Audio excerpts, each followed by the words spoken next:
Fatherhood isn't easy, but in autism land, it's a journey like no other. Join Mark de Grasse as we explore the highs, lows, and everything in between of raising children on the autism spectrum. With real stories, practical advice, and a touch of humor, we're here to navigate this unique journey together. For dads navigating life on the autism spectrum, you're not alone.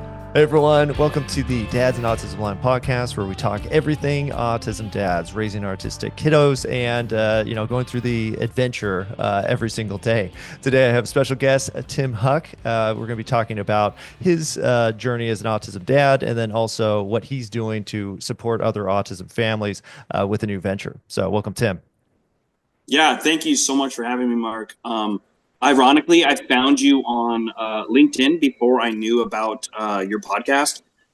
So it was like, oh, this guy seems like really relevant. And then in your bio, it just said Dads in Autismland. And I was like, wow, what is that? So great go to Facebook, like the page. I was like, dude, this is perfect. It was honestly like, why didn't I think of something like this type moment? But it was like, I'm so glad someone's doing this because the goal is to just get more awareness out there. And when it comes to special needs, lots of people always focus on the mother, which is totally great. But there's not a lot of support for dads. Just like the entire world, there's not a lot of support for men in general. We are taught to bottle up our feelings and all that jazz, but we're going through the same exact process as a parent. So I very much I appreciate the platform, and I appreciate the opportunity to talk today. Thank you so much. Because it's kind of funny because I didn't know if there was a market for it either. Because I was kind of like, well, I'm going through it, but a lot of times, you have a mom takes the lead, and we're just kind of like the support role. But what I found is that as the kids continue to get older, it's like I think dad steps in quite a bit to be like, all right, I'm big enough to handle it, just physically. And that's a whole different situation. But no, I love connecting with dads like you, especially ones that are trying to make a positive difference for the autism community. Because no matter what, and a lot of people just don't know that there isn't a ton of support out there. Yes, there are healthcare services and there's different types of therapy, but in terms of putting it all together, it still comes down to how hard are you going to try, Yeah, well, and resources aren't exactly easy to find, Mark. I know once I started talking about like the process of our journey, it was like Google is your friend, but there are not a lot of places where all the resources are like available in one. You have to go from this website to this one, and then you find out that that place is located in another state. You're like, okay, well, what's available in our community? We were lucky enough that there was an option here.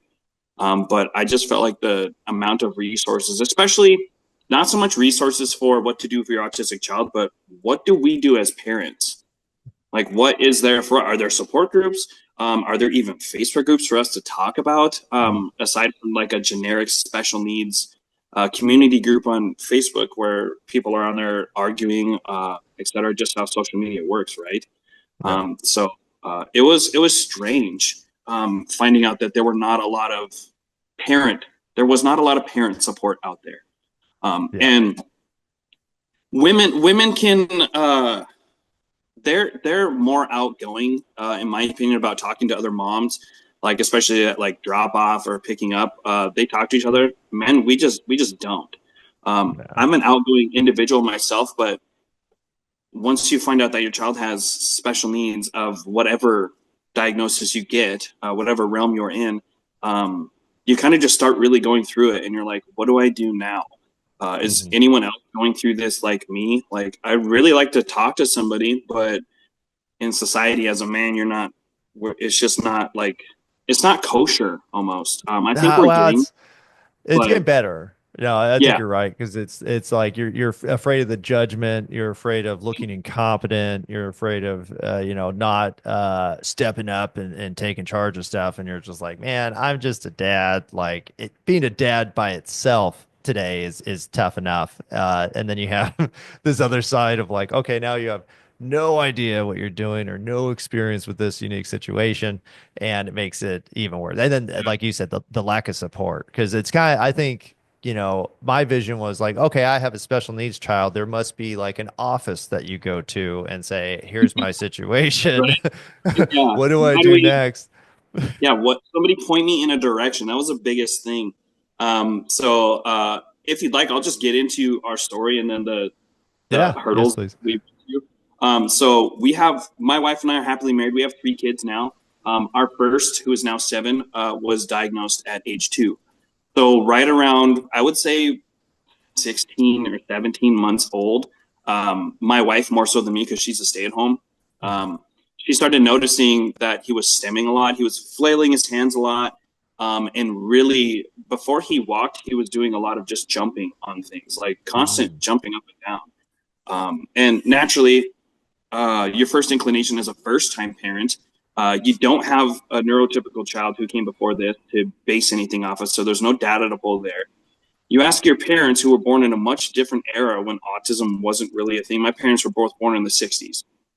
So nobody from that era knows what autism is. It just wasn't a thing. If somebody was special needs back then, you were pumped into a sped class and then forgotten about, right? Yep. It really wasn't a thing. So we asked my parents, and naturally they're like, oh, they're just late bloomers, just wait, he'll develop. You walked at X number of months, and he wasn't talking. So we were lucky enough to be blessed with a really good pediatrician who actually listened to our concerns and said, you know what, maybe I should give you a referral for him to get screened for autism. And immediately I was like, whoa, what happened? Like, how did he get this? Like, what gave him autism? Nothing gives you autism. They have no idea where this comes from. There are studies out there. Oh, it's the dad. Oh, it's the umbilical cord, blah, blah, blah. We have no clue, right? So, and in our community at the time, he was 2, so this was 2019. COVID was just about to pop off. So right before then, we had to wait the wait to see your actual psychotherapist or whatever doctor gives you that rubber stamp autism diagnosis. He was 8 months out. So naturally, we were like, oh boy, because we had 2 at the time. Maybe even just 1. I can't remember the exact details on that, but it was a really long wait. But we heard this guy was really good. Our pediatrician said this guy is the best. People travel from different states to see him. Okay, so luckily, my wife, being a stay-at-home, gets a call from his nurse, says, hey, we have a random opening 4 months ahead of your actual scheduled date. And she's like, yep, I'll take it. Let's go. Excuse me. So we go in there. He does a screening, comes back. Okay, our son is autistic. Well, what do we do now?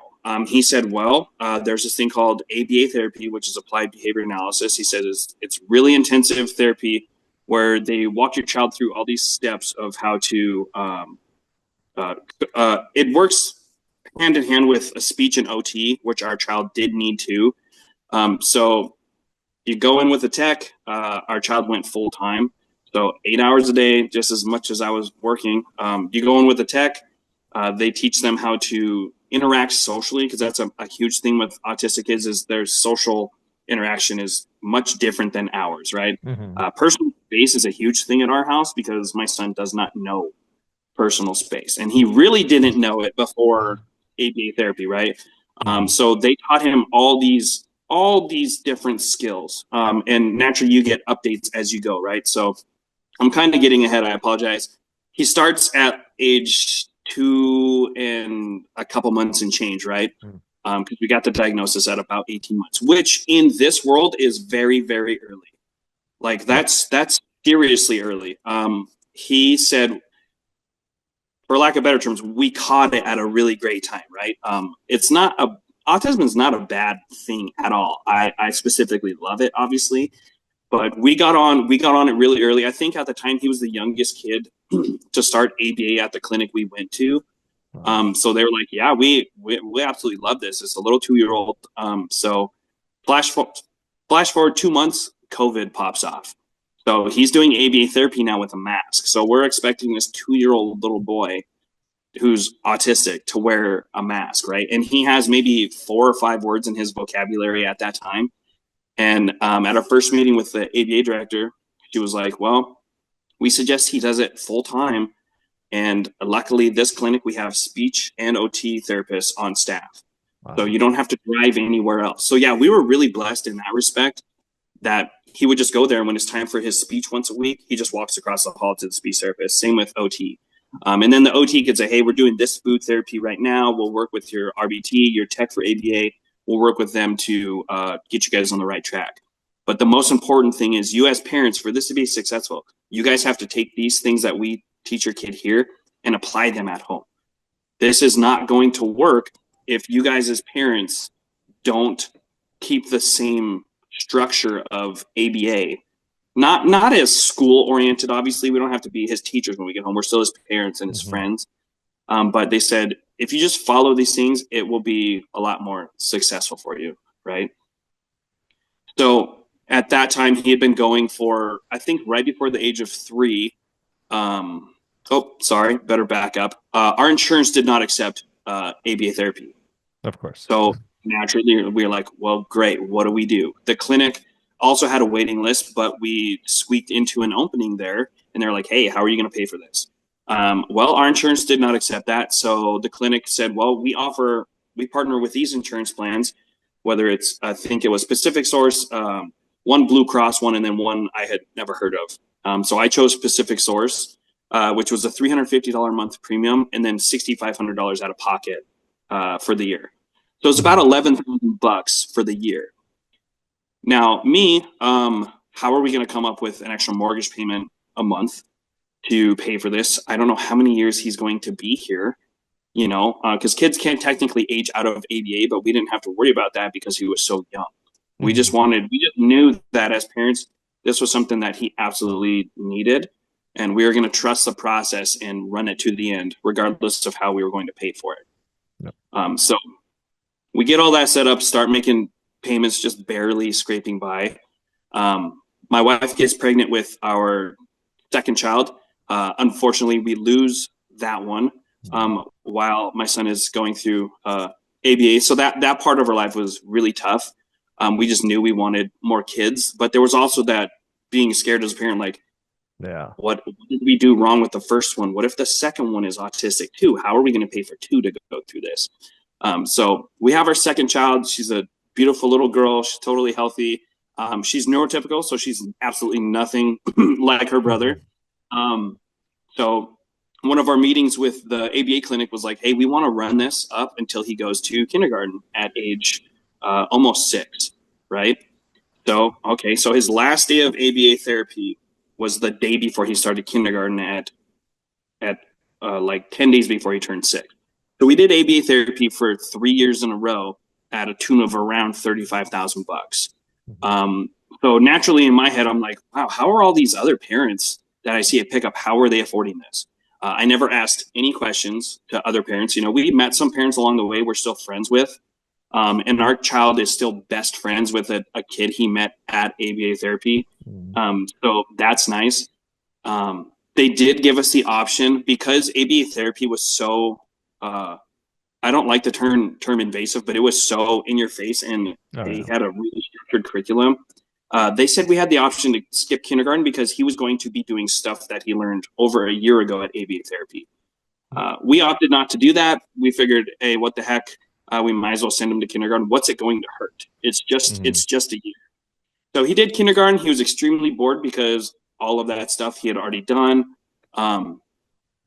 He gets done with kindergarten. Our school district decides to close that school. Well, with an autistic kid, their whole, at least ours, is routine. He got used to that school. That was his school. That was his classroom. He knew the teachers there. He loved the playground there. Well, the school district decides to close our school because of budget reasons, much like I'm sure that happens in every single state, aside from just Montana. So then it's like, wow, what do? We don't have the help of the ABA therapy anymore because he's done with that. We're going to have to deal with trying to tell him that he has to go to a different school, somewhere he's never been before. So flash forward to now, he is in first grade, doing just fine. He does go to school with a 504. Ironically, in Montana, it's really hard to get an IEP. So our son is diagnosed anxiety, ADHD, and autism. So ASD, autism spectrum disorder.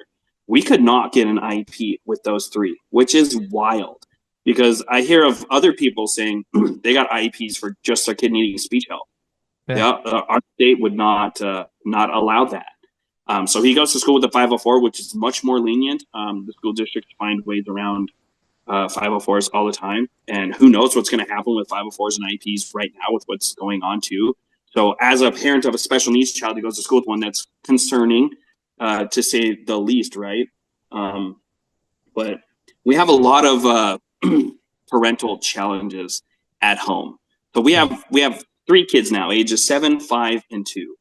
And you can stop me anytime, Mark, if you have a specific question. I'm just going to keep No, just keep rolling going. along. No, Okay, I good. always like to get like the full story. So, Yeah, but yeah, I yeah. just, So, well, with the ABA therapy specifically, because I think a lot of people don't realize that like the sooner you get into that, the better. So the fact that you yeah. got in at like 2 years old is huge. I think for my son, because he, you know, he's severe, he's nonverbal, and as severe as you could get. I would think, other than he's hyposensitive, so he doesn't have like the hypersensitive like input problem, which is Oh, wow. a Okay. blessing.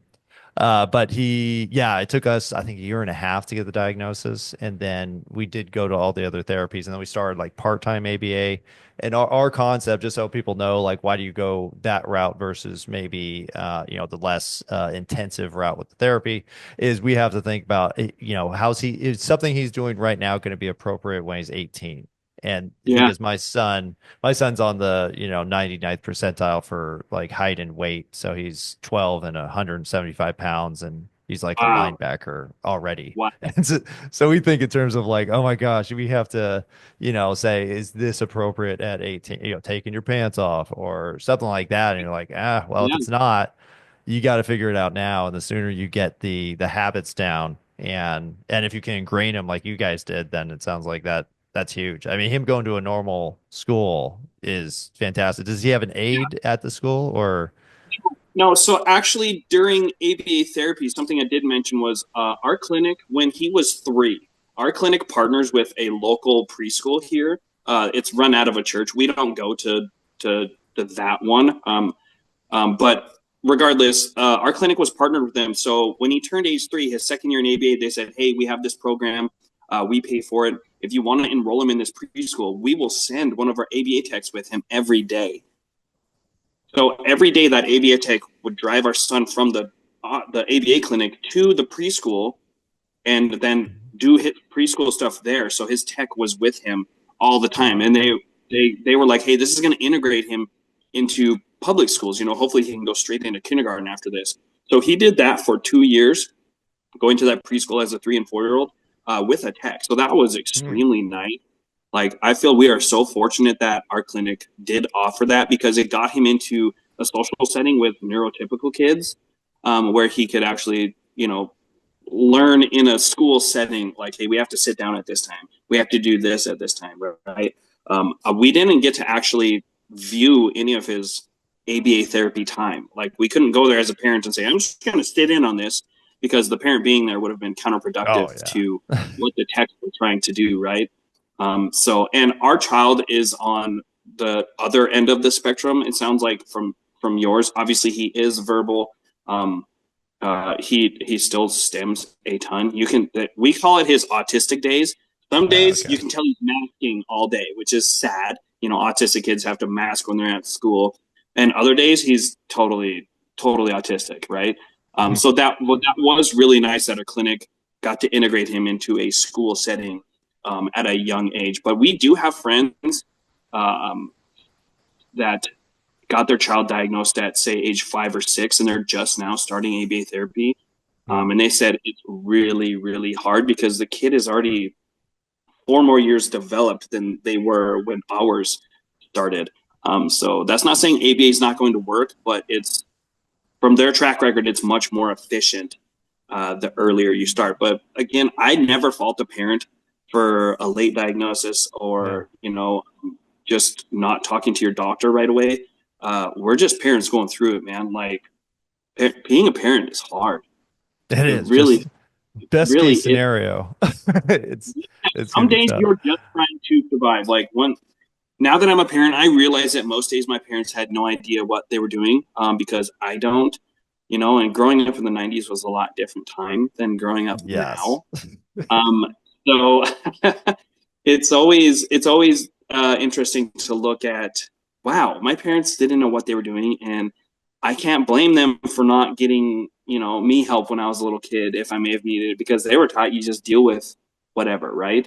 Yeah. But when you're way different, obviously yours is nonverbal, so I assume he has to walk around with an iPad to. Sort of. His big blockage is actually just communication in general. So he has some signs that he'll do, but it's almost like language has no meaning to him per se. Wow, Like I wow, think it does because he still likes watching TV and he likes his what he does is he finds like individual scenes from movies for like 10 seconds and then he repeats that scene.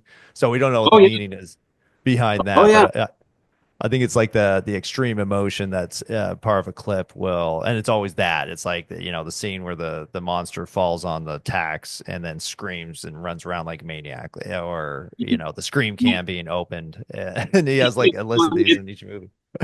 it's funny that you say that because our child from an early age, we were not big screen time advocates, Mhm. but that seemed to be what helped him calm down.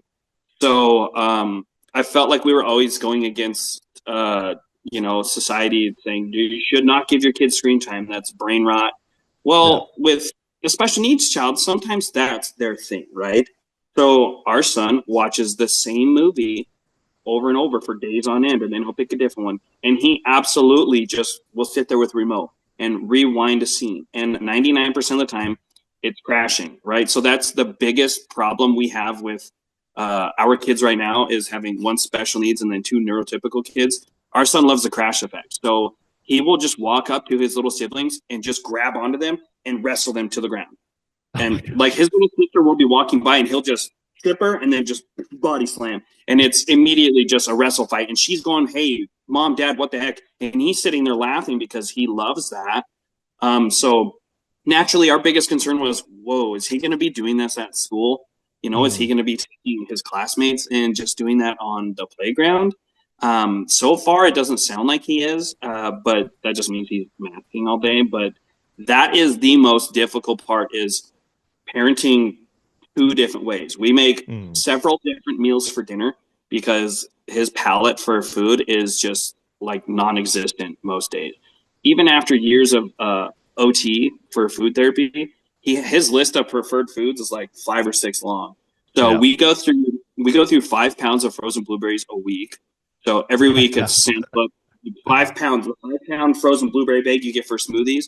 Yeah. He just eats those. Like so, he goes through 5 pounds a week. Right now, he's on a waffle kick, so he Uh, likes just the toaster waffles, which there's nothing really in them. But one thing we moved to last year was going dye free, oh, good. which has helped a lot. Before I became a parent, I always heard the term dye free and thought, oh, these weird people are worried about dyes. Like this is just Who food. I'm cares? not. I'm not concerned. There's been dyes on our food since I was a little kid, right? So they must be totally fine. My wife and I started just doing little tests at home where we would feed our kid even Doritos. Like regular Doritos are full of red dye, Mhm. which on the dye chart, the colors correlate what moods they're going to be in. Red is anger and aggressiveness. So he would eat something with red dye and then immediately go into full blown attack mode. Mhm. He would lash out, he would hit, he would be way more aggressive with his siblings. So we finally just to the best of our ability go dye free. Yeah. That's really hard because you spend a lot more time at the grocery store. It's wild how much food is available that Most. does not have dyes in it because you're so limited.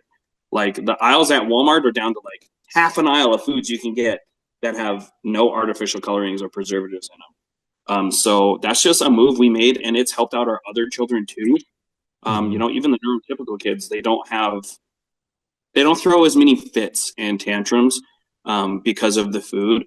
But one thing we did see is since our oldest son gets what he wants at dinner, the other two are now going, hey, Uh, you know, I would want a waffle too. I don't want this spaghetti or I don't want the hamburger today or potatoes. So that's been really tough on my wife. She always wanted to be the stay-at-home mom who home cooks meals and sits down and everybody eats it because that's how we grew up is whatever yeah. meal was you ate that. If you didn't want it, Mark, you sat at the table until you ate that, till you finished it. That was my childhood Oh my to a T. gosh. Well, So, I had the exact same thing, except now I found out like recently that I'm allergic to like 100 foods. And so oh, now I think back to being at home and being sent to my room for not being, eating because my stomach hurt. And now I'm like, yeah, oh my gosh, I dealt with that situation for like 39 years yeah, because my parents were, yeah, you eat your food. But no, it's we have the same thing because I have my younger son Declan. He's neurotypical, and so we do try to cater to it a little bit, where it's like, okay, he does get something special, so like you get yeah, something special too. But the more yeah, and more you get, you have kids, the more it's like, okay, I don't know if we can accommodate this financially or just time right, wise, because it's all. So we try to give him an understanding, and he's actually grown quite a bit, my younger son, in terms of understanding autism and his yeah, brother, and he's really good with them now. I think it's just young kids, and then they grow up. My yeah. sons are 11 and 12, so a Okay, little bit older. okay. Yeah, our 2-year-old has no idea why his brother is the way he is. Our 5-year-old daughter now is really understanding that he is autistic. Our son is Hmm. now starting to say, "Hey, I'm autistic," like, and he's Yeah. kind of using it as a scapegoat. It's really funny. Sometimes he'll get in trouble, and his friends I'm will doing what I go, want. "Dad, I'm autistic. It's okay if I do this." And I'm like, "Well, yes, pal, that is okay, but we still need to find different ways to act or react." And his sister will stand up to him now if he gets in trouble and go, "Hey, he's autistic. He's special. You cannot do that to him." And I'm like, "Okay, well, what's your excuse when you're acting like a brat, right?" So, Yeah, um, yeah. dude, Well, I'm it all goes back to fine. being a parent and stuff, and it's just amplified when you have a special needs child. And it's even more amplified, in my opinion, when that's not your only kid. We know so many Mhm. people who did ABA with us who had a special needs child, and they're like, "Yeah, we can't do anymore. We're done." Like No, this, right? So this is our main focus. This is him. My life would be so boring without our other two little crazy kids. It would be very interesting, I will say that, but I just can't imagine life without them and doing the journey without them, right? So our son actually still does speech and OT. He'll be doing that for a while, according to his text. He mhm. can talk fine, but now he's starting to write a bunch of letters backwards, like especially Oh, Z and S and then B and D. So his speech therapist, who we've been with for 5 years now, was like, "Hey, I'm going to test him for dyslexia." oh, okay. Often they're co-linked, which we did not know. And so I was like, "Oh, great! What is this gonna entail when we go down this next road? If it turns out he's dyslexic, like this poor kid is just feeling like I feel bad because he's just going through hurdle after hurdle after hurdle, and some Mm, days I don't know what's wrong. Right? His impulse control is just not there. Just last yeah. week we were wrestling in the yard because I tell him, "Hey, if you want to wrestle, leave your little brother and sister alone and come wrestle with dad. Right? I Ah, can that's I good. can control this situation. Right? Or wrestle with a stuffed animal. That's what we see a lot too.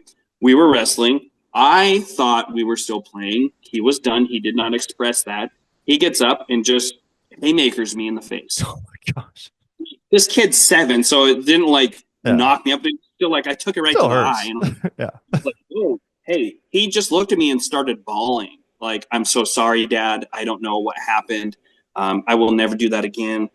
He immediately ran inside, wrote a note that said, "I'm sorry, Dad," and the S's and the D's were backwards.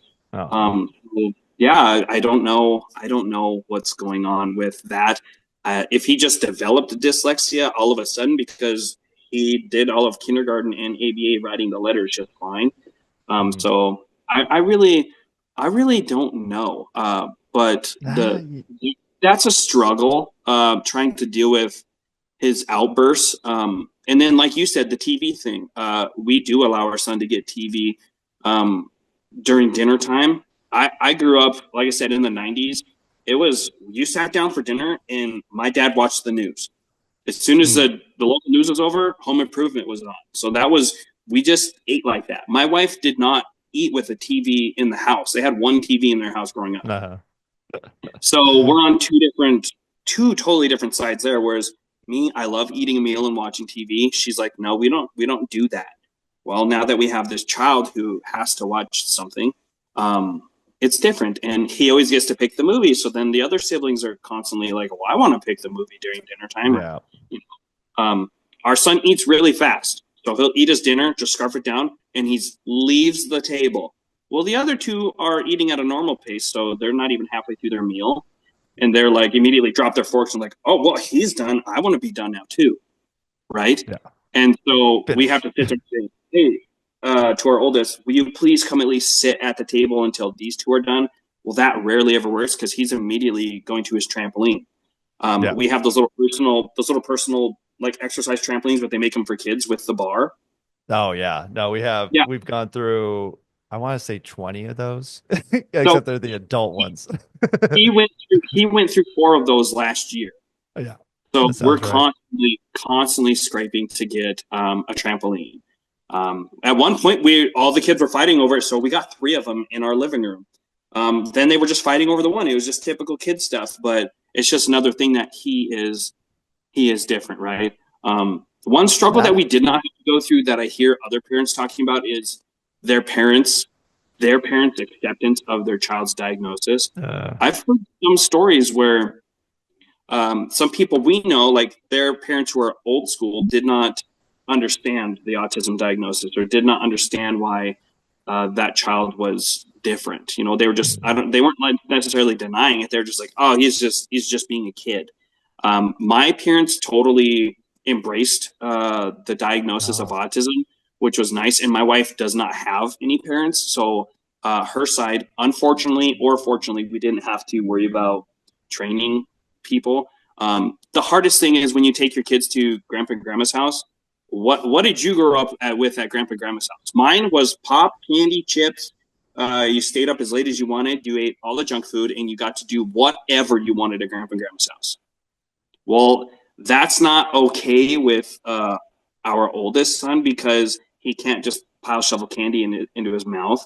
We're dye free, so naturally, grandpa and grandma's house kind of needs to be dye free too. So that part's been really tough because my parents love snacks and stuff, right? But if they have them on hand, my kid's going to eat them. Well, that's the thing with our parents. They never had to like accommodate anything, or they just would. I mean, they were not bad parents, but I think it's just the culture back then of parenthood was kind of like, kids, shut up so we can party. And that was, that's why we were all out on the street until like 10 p.m. with like, they didn't even know where we were half the time. I think back to that, I'm like, oh my gosh, I would never do that with my sons. I would just be like, I need to know where you're at.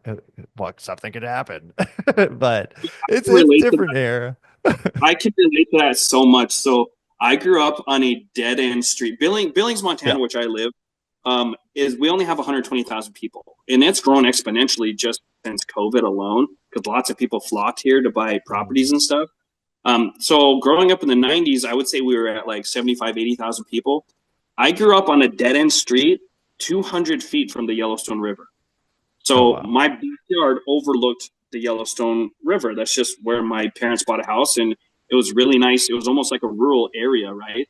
But it wasn't like a farm. We didn't have acreage. It was just a regular house. But you could just walk 5 minutes and go to the Yellowstone River. Like, the Yellowstone River is huge.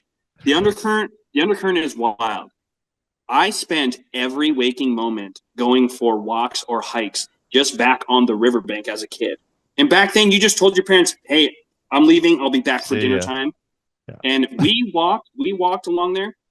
We played ice hockey in the wintertime on the ice sheets that were over the Yellowstone River, not even realizing that this massive undertow that you will absolutely drown in is, 6 inches below you. My parents did not care.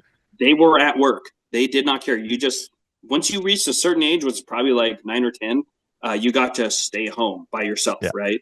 You didn't have to go to grandpa and grandma's to get babysat. So I sit back and think of all the times I was walking through the woods by myself or with friends, and we would stumble along like homeless person's camps, or wild animals. There's lots of snakes.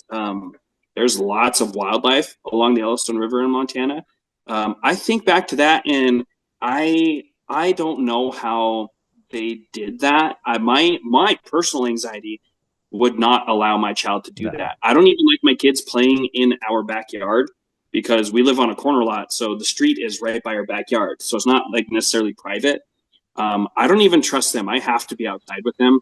There's absolutely no way I would ever let my kids, special needs or not, I would ever let my children play Adventure in outside the river.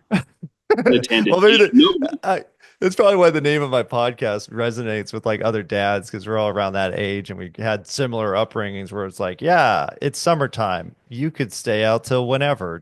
When it starts getting dark, listen for the yelling, and then you had to come home. But for the most part, you're on ride your your bike. own.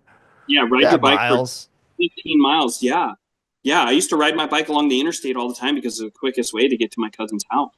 Yeah, yeah, Um, whatever. that to me is the times have changed so much. And that also makes me think back to these poor kids who have autism who did not get properly diagnosed or diagnosed at all. So I can think back to when I was in grade school now and knowing what my son is like and knowing what other autistic kids are like just through meeting them through our little community here. I absolutely went to school with autistic kids who literally did not get the help. They were just Hmm. deemed naughty children who had outbursts, or they were pumped into the sped class at school and you never saw them again, Yep. you know? Yeah, just So part of I'm very thankful to where we're at, but the journey is not easy, like at all. And I no, and don't I want think to go ahead, Mark. oh no, go for it. I was just gonna say, the spectrum is so wide, right? So you guys are on that end of the spectrum, and we're on this one, right? Um, Personally, I think it would be really tough having a child who's nonverbal because they can't tell you what they need or want, like, when boo-boos happen or just when they're feeling bad. The no communication really makes me sad to think about because we have a close friend who has a nonverbal child. He happens to Mhm. be an iPad kid is what we call him. So he just types in what he wants and then you correlate off that. I just could not imagine, I can't imagine those struggles, Mark, because that's got to be extremely tough. Yeah, Not you It's know got to be what? tough on you and tough on the kid to not say, I'm burning inside. I want to say this, but I literally cannot. I cannot express what I'm going through or what I want to eat. Well, I What I think want to for me, I mean, it led to a ton of, personal growth. It's even like doing the yeah, podcast is because I'm able to yeah, listen so well and be like, oh, okay, you seem passionate about this thing, so let's go ahead and explore that a little bit more. But with my son, it's like you don't just pay attention to words because there are no words. You're yeah, like looking at moods, body language, and then behavior and all these different things to kind of suss out like, okay, I think this is what you want. And then a lot of times well, this is when he was younger. It was like, you're wrong. That wasn't what he wants. And now we're yeah, going to have a meltdown. And now we're going to have to figure it out at the next stage. And so we're at a much better time now. And I think it's largely due to ABA therapy, which we started full time when he was probably like 6 or 7. And then he's just continued. And at the school we go to Central Texas Autism Center, he could actually be there until I think he's like 25. And so oh, that's not that wow, it's cheap, it's definitely even with insurance, it's still significant, but we're like, man, this is fantastic that we could get the schedule. And like you said, the routine is extremely yeah, important. If you modify the routine, routine, they're not going to understand. And I think my conclusion with him, with Damien is that he's situational. Like if he knows how to behave in this situation, he knows how to behave in this situation. Not yeah, necessarily the exact same situation transplanted to the park or the church or sure. whatever.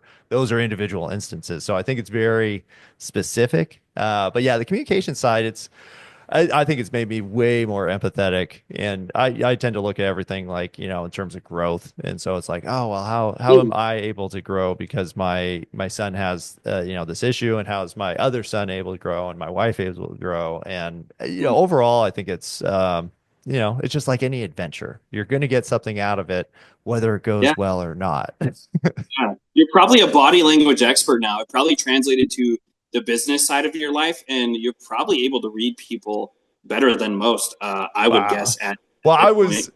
I had the stomach issue. So I was dealing with a lot of masking I was doing myself just because I was in pain Good. constantly. And so Yeah. now I'm like, well, now I think I'm catching up. I'm like, okay, I think I'm understanding how people Yeah. are thinking a little bit better because before it was, Sure. and you wonder about yourself too. You're like, am I autistic? That's always the question Dude, you I end up asking. yeah. I think everybody wonders that at some point, especially when you meet a child who is. It's like, wow, because I've seen a lot of stories online lately of 30-year-olds getting diagnosed with autism. And at that point, what do you do? I think it'll if I were to get a diagnosis, I don't think I am, but if I were 30 again and I got a diagnosis, you would probably think back and go, wow, I guess I shouldn't have blamed myself for doing this or doing that, or wow, my parents did not understand me at all, but like you said earlier, it's just a different era. We're just the group of parents who are super involved. I fully believe that. Like that Mhm. our I'm 34. So I think the group of parents in the span of several years before and mainly after are the most involved parents with their children that have come Oh yeah. along yet. I, Yeah, I probably fully believe probably in history. yeah, not that my parents weren't involved, but back then it was just go to work, you pick your kids up, you eat dinner, and then your kids got to do whatever. I do not go home and just let my kids do whatever. It's Yeah. dad time from the second I walk in the door, which is what I want out of life, right? I constantly think, Mhm. what are we doing this life thing for? It's literally for them, right? Yes. There's a really depressing quote is like, I can't remember the exact verbiage, but it's something along the lines of um, being the person, preparing yourself, living with your kids, preparing your kids to live without you, something along those Mm. lines, which is really sad and happy to think about because I want to make them the best life. I want to leave them the best memories of me, not the times when I lost my cool.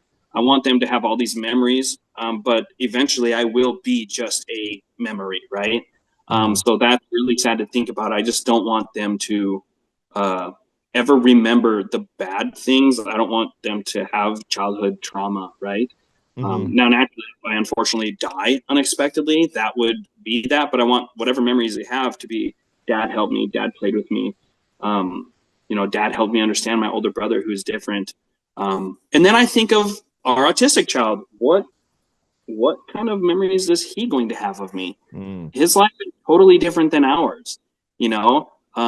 Eventually one day he'll probably move out and live on his own if he keeps progressing at this stage, which is scary to think about. I have no idea how the world is going to treat him. I know how the world has already treated him, which for the most part has been good, but I just want to leave. I want to be the best dad. I had a really great dad, but we're so different. Mhm. Like my dad did play with me when I was younger, right? I remember playing street hockey and stuff. But my dad wasn't into sport. I grew up turning wrenches because my dad's a lifetime mechanic. Mhm. So I have a lot of good memories of that. But as far as like just playing with toys, that is not something that we did. It Ah, just, it yeah, just, if you wanted to play toys, you went to the neighbor kid's house, and yeah, everyone's parents are doing the same. You know, um, yeah. or That's why I think it's the parents would have a barbecue and drink beers. Like yeah. that. That was my memory, and I had a giant family on both sides, and so it'd always be like one of the aunts and uncles or grandma and grandpa or somebody be having this giant house party for all of the family, and it's that's what I remember. And then the kids get lost, go do something, Oh, and yeah. then you were on your own. That's what our But Christmas party was like. My dad is one of 12 kids because okay, he yeah, comes from a Catholic family. So both my of my grandparents, sides. my grandparents had 12 kids. I don't know how. My grandmother must have just They been a didn't saint. I don't watch them. literally. So for our family get-togethers, it was 80 people crammed in. I had 25 cousins by the time I was 12. Mhm. So it was like you just had this massive family and all of these cousins. So during family gatherings, the parents would play pinochle. That was their thing. Play pinochle and drink mixed drinks and beer and stuff. Not like get slosh, but they like to have a good time. Yeah. And the kids go outside. We'll come get you at midnight when we're all done and ready to go. Yep. No, You know, I remember those One times, and it was good in a way, but it definitely wasn't like. I mean, especially at people's houses, I'm making sure my kid's behaving, and I want to make oh sure they're, gosh, not doing anything I bad. I dread taking our kids, neurotypical or not, to other people's houses because my wife and I have different rules than they might have. And one thing, when you become a parent, your friend group goes Oh yeah, like it's my totally wife different. and I bought my first business when I was 19 years old. So naturally, my friends were still in college, and so I was a business owner. That eliminated part of my friend group. My wife and I got married young. We had our first child in our 20s, and our friend group was gone because they were still going out to the bars, all that stuff we used to do. Then when Hmm. you have a special needs child, I feel like it amplifies even more. Like your circle is down to your freaking parents, and that's it. Because Yep. none of our friends had kids, and the couple who did, they were neurotypical kids, so they had no idea what we were going through, and the children just did not mesh, right? Hmm. So that was tough losing all of your friends. I've gotten past it. I'm good with the small circle now. I like people who just elevate my life. I like connecting with people. I'm a firm believer in you can only be the smartest person or the highest performer in whatever friend group you have, right? Hmm. So True. if you surround yourself, and that might come off as like, being rude. It's not. I don't think so, because if you're just hanging out with successful people, it's going to naturally elevate you, right? Hmm. That's what I've tried to build my circle into, as far as like in-person friends or online friends, right? I like building relationships with uh, high performers because I don't think I'm at my potential yet, and I would like to get there. But naturally, you just get comfy. As humans, we just get comfy in this area of where we're at in life. Even just being a parent, or I think about work all the time because that's what I do every day. So it's like, hey, I want to surround myself with that person. Or yeah, I used to be friends with that person. It was fun to drink with them, but they still work, unfortunately, a dead end job, which might be great for them. But I would like to surround myself with higher performing people. So that's another Uh, thing about becoming a parent, is your circle is just like that. well, and you don't have time. I think because if you say like your average single child takes how many hours per week, and then you have Yeah, multiple children, and then you have an autistic child, which I think counts as like probably two or three kids in terms of right. the work Absolutely. input. So it's kind of like, yeah, I only have two kids, but sort of four kids, we'll Yeah. see. Yeah. No, But no, I think you're managing it all really well because it's good that you're acknowledging, well, even the friend group stuff, because I think that's some people grieve that loss, like, oh, I used to have all these buddies. I never really had that because I was always kind of a loner. Even if I had friends, I was always kind of like, yeah, we're good. I could yeah. I could I you like know. I like doing I like doing my own thing. I was in college playing college football here, because I was, that was my thing after high school. Get recruited, and you're like, oh, I could definitely do this for a living. This pipe dream's amazing. Hmm. I got offered this opportunity for the family business. So I got offered that on a Sunday. I know this has nothing to do with my kid, but it's kind of like our story. I got offered that on a Ah, that's Sunday, awesome. and on a Monday, I just didn't go back to school. So I just left. I just left our college with student loans, bought the business, and that was 15 years ago. But my friends immediately went by the wayside because they got to continue, partying and stuff when I was running a business. And then you put kids on top of that, then a special needs kid. Um, that's when I first really realized there has to be a community of friends that we can find who have other children like ours, right? Aside Yep. from just seeing people at drop off, I think my son making his couple friends at ABA therapy helped us because now we're close friends with those parents, right? Hmm. Like nobody knows who you're going through except parents, regardless of where their child is on the spectrum. That parent is still going through what you're going through, essentially, right? Yep. So we'd like that community to be bigger. I mean, who doesn't want more friends? I'm good with no friends at the end of the day. My wife has a much harder time for Uh, that than me because her identity has been stolen since we had children, right? She gave up everything, her job. She gave up everything, her body. She literally gave up everything to have kids. And mhm. then once you have a special needs kid, that's her life, right? Yeah. Is just advocating for her and our normal kids, normal kids, right? Yeah. So Yeah, there's no normal. It's again, all it's it's all really crazy and weird. tough to be a parent, but it's also there's no support for parents of special needs kids. The no ready support, right? You can't just, like you said, walk into an office and go, "Hey, here's a support group." Like, Yeah, no, it doesn't work like that. Well, and on top of that, even if people are empathetic to the situation and maybe they have a, autistic niece or nephew or neighbor or something like that, so they sort of get it, it's like it's just not something you can identify no, with. It's like, I no. went to the moon one time. Let me see how many people I could Yeah, talk about their moon experience. It's like, yeah, no, you're totally alone right now. And so that's why, I made this too, because I'm like, maybe there are other people like me out there that are just like, because well, the thing that you don't want to do is you don't want to come off as a complainer, like, oh, I'm complaining about my situation. It's like, no, I love my son. I'm going to do everything for him forever. However, it is nice to just talk about this stuff sometimes without getting any kind of like judgment or even having to explain. Like, you don't have to yeah. explain your trampoline issue to me Wanna or we never wanted to explain, our hardships, whether it be financially through ABA or just the hardships of being a parent of a special needs child.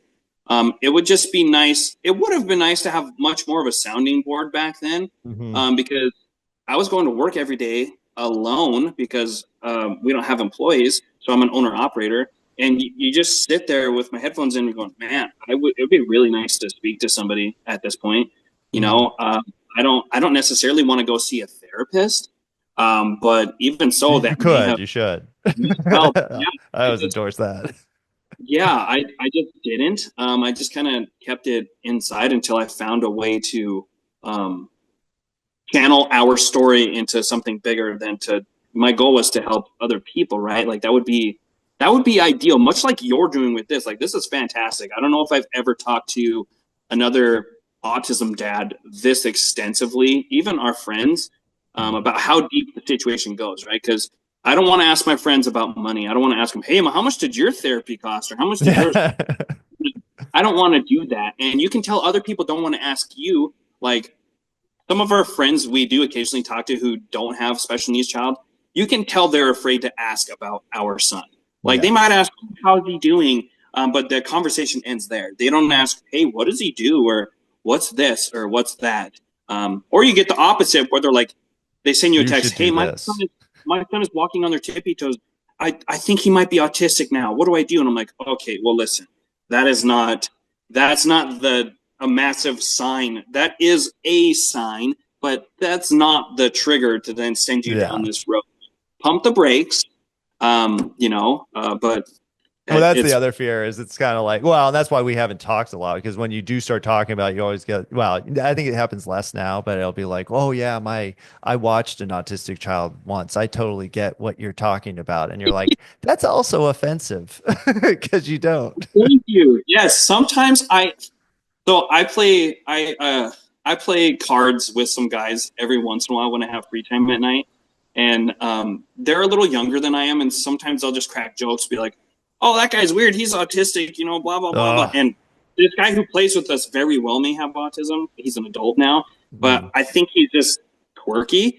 And so they'll be like, "Oh, he's got autism. Don't worry." Or they caught the tism, blah blah blah. And I'm just like, in my head, I'm, God, you guys shut really up. I want bothering me. need some explaining, but also it's like they have no idea how to act because nobody's told them how to act around. And they know my son's autistic, and I don't like take it personal, but I wish they would just shut up. Yeah, Because yeah. Well, it's just then, acknowledge that that's it's not yeah, a fun situation necessarily. It's a big no, not difficulty, at and it's all. like, I well, love it's your. making light of situations, but that one's tough. Oh yeah, no, I'll have to do another episode. It's funny because I did a episode about the R word because I was like, people are still using it sometimes, but now what we realized, my wife and I, over the last like week or two, is that a lot of the kids at school are starting to use autism or they say acoustic to be like saying autism without saying autism, and you're just Yep. like, oh my gosh, guys, that you're. Well, they're dehumanizing the population is what that does. They're like, oh no, everybody's Absolutely. sort of autistic. It's like, no, not No, everybody's autistic. no, this is not. I've heard that exact verbiage before too. It's just and there are some funny shirts out there, Mark. I will say, like, Oh yeah. um, risen with autism, stuff like that. Like, okay, that's actually kind of funny, sure, ha ha. But if I see another person using the excuse that they're probably autistic for how they're Yeah. acting, that's where I'm like, let's pump the brakes. I do have a problem with that because if you're not in this world that we're in, you have zero clue what you're talking about. And this is not a crutch that we lean on. We do not make our son's autistic diagnosis an excuse for how he acts. Right? That's a great point. We still want to teach him how to act in social settings, you know, like, hey, dude, you can't stick your hand down your pants. Like, you can't play with yourself, you know, like you can't explore your undercarriage when we're in public. You know, we let him pee in the yard. That was a dad thing I did growing up. I let my son pee in the yard, it's a Texas thing too. Well, he did that at school on the playground, and so we had to have that talk. Like, oh, great. I took the fault for that because I was just, no, it's those accidental. I forget what I did yesterday or the day before, and I was like, oh yeah, no, that's not good. Like, but no, actually, it was with my other son. I told him some story, and then he went and repeated it to everybody he could see, and I was just like, dude, be cool. Right. Potty training was hard enough with that child. I don't want him to, you know, think that some of the potty training tips we did, like walk around the house naked, Mark, that helped our son potty, right? So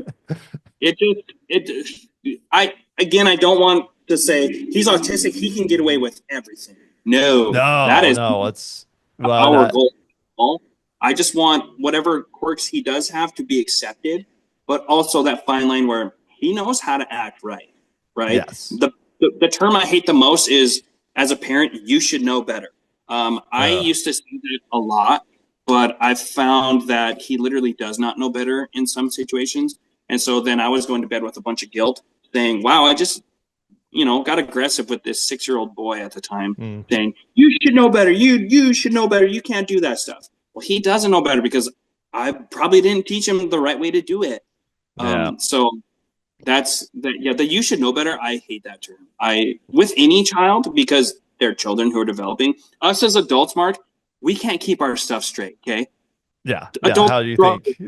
How can you expect a little kid, neurotypical or not, to keep their emotions in order? Right. So I think it's just really hypocritical. I myself do it. You know, I'm working through that. That's really tough. But that's my goal, is to not be a hypocrite, because some days I can't handle my own stuff. You know what? I think that's just a regular parent thing too. It's like, I think we have these extra layers of having to learn, but no, but again, it's a different experience. You learn a ton from it, and you know, you'll keep on learning. You know, I thought we kind of, whenever you think you have it nailed down, you know, like his sleep schedule, I'll be like, oh, we got it nailed down. Like we do the procedure, he goes to bed, he stays in bed, everything's good. And then like last week, he's like up at 1 a.m. and then he's out at 4 a.m. And I'm like, no, this.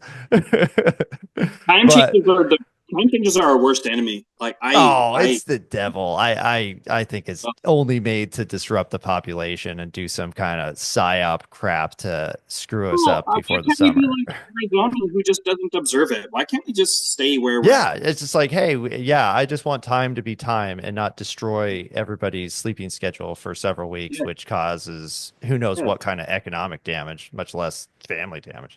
Anyway, we can talk about that all day.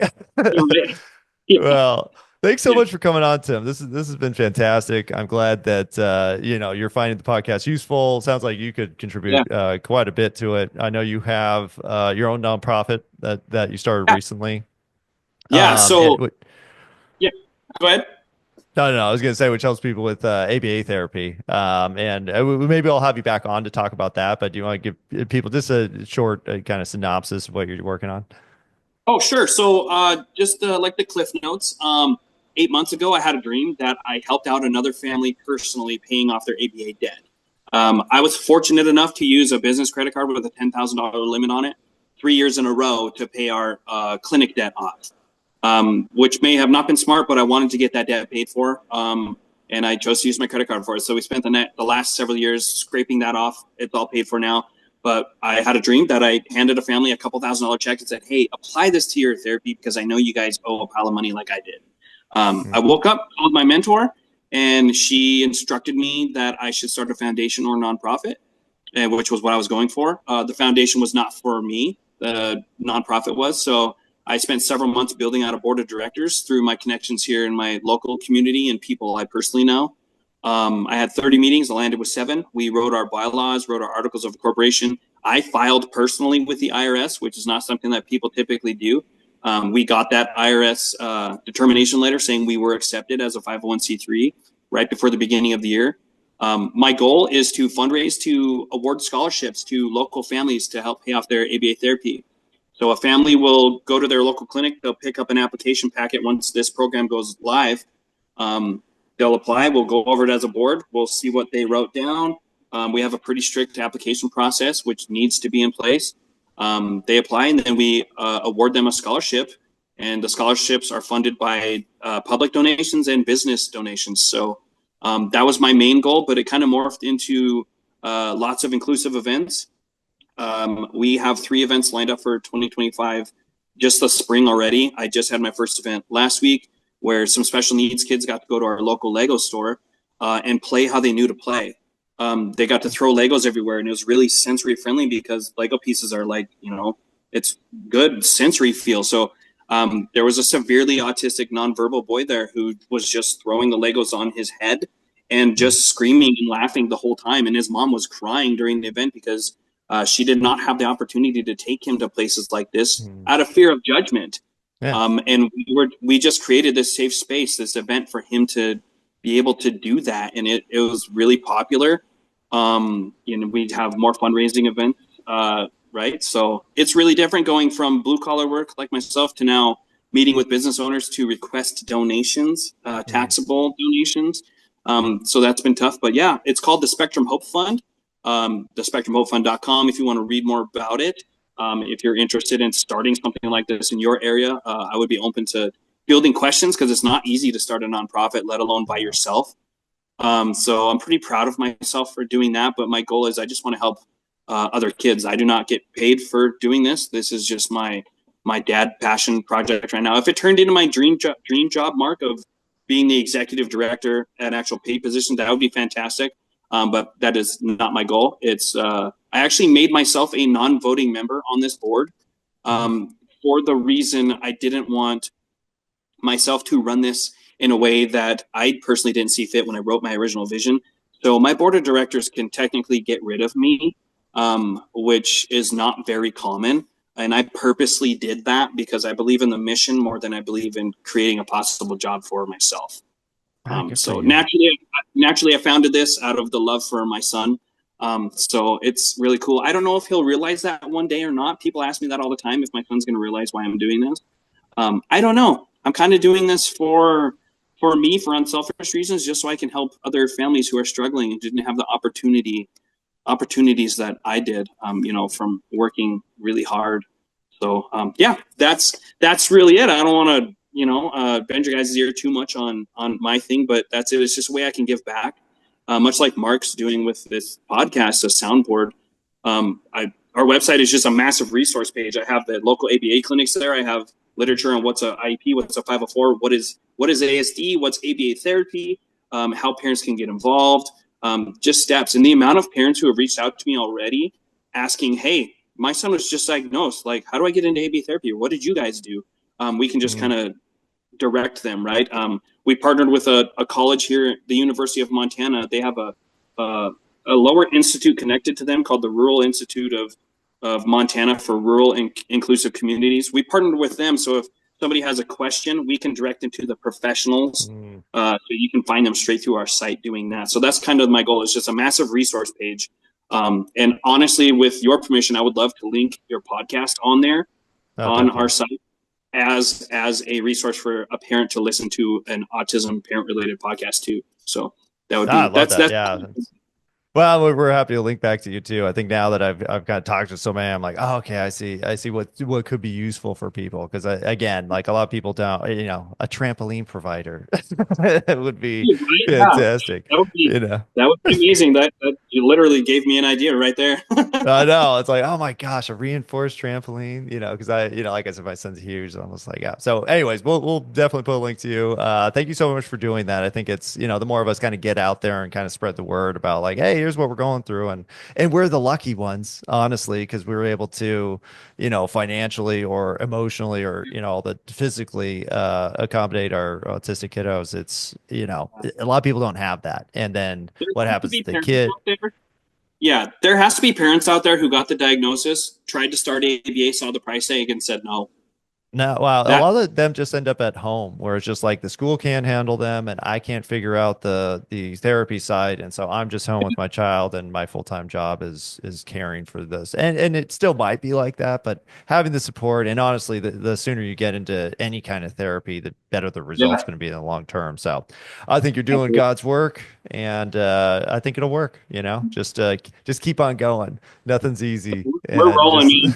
I'm going heavy. I don't care how much time it takes. Like I said, I do this alone, so I'm going for it, bro. I want to connect with as many people as possible. So that's you never awesome. know what can happen. Yeah, I mean, crazier things have happened.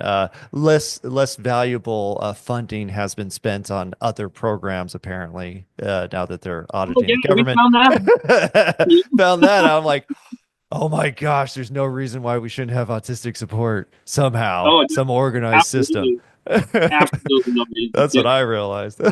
But thank you so much, Tim. Appreciate your time. And we'll have you on again soon. We'll do another one, maybe specifically about the whole ABI side, which everybody has questions on. Yeah, that would be fantastic. I appreciate you giving me the chance to share our story. Awesome. Well, we'll talk soon, and I'll definitely put the link on this episode, and then we'll also have a little directory on the website if you want to check that out, dadsinautismland.com. Great. Fantastic. Appreciate you, Mark, a lot. Thank you so much. Thank you. All right. Thank you so much for listening. This has been the Dads in Autismland podcast. Please tune back in. If you are a dad or if you aren't and you're just wondering what autism fatherhood is like, you're going to hear it here. And also look for all those links on our website, again, at dadsinautismland.com.